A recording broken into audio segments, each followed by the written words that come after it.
मुघल साम्राज्य भारतात 1526 मध्ये बाबरने पानिपतच्या पहिल्या लढाईत विजय मिळवून सुरू केले.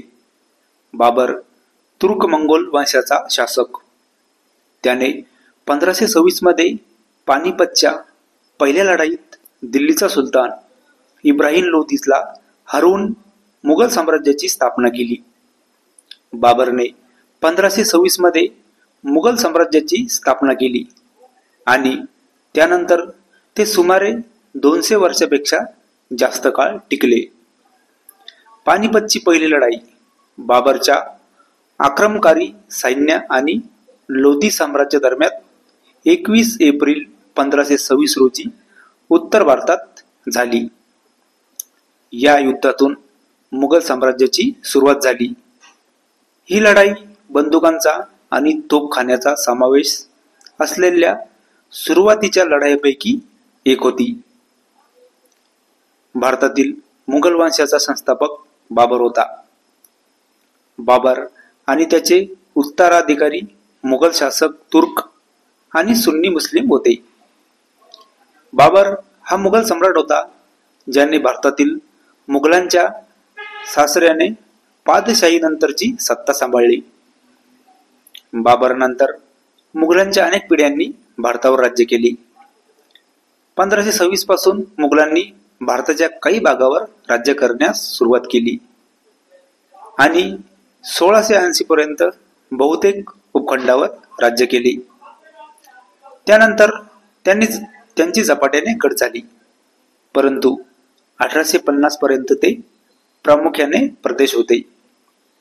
मुघल मध्य आशियातील तुर्को-मंगोल वंशाच्या तैमुरिड राजवंशाची एक शाखा होती. त्याचा संस्थापक बाबर होता. फरगाना खोऱ्यातील एक तैमुरिडीय राजपुत्र तैमूरचा थेट वंशज आणि चंगेज राजकन्येशी तैमूरचे लग्न जुळल्यानंतर चंगेज खान. औरंगजेबाच्या कारकिर्दीत जगातील सर्वात मोठी अर्थव्यवस्था म्हणून जागतिक जीडीपीच्या 25% पेक्षा जास्त किमतीच्या साम्राज्याने पूर्वेकडील चितगाव ते पश्चिमेला काबूल आणि बलुचिस्तान, उत्तरेकडील काश्मीर पर्यंत जवळजवळ सर्व भारतीय उपखंड नियंत्रित केले.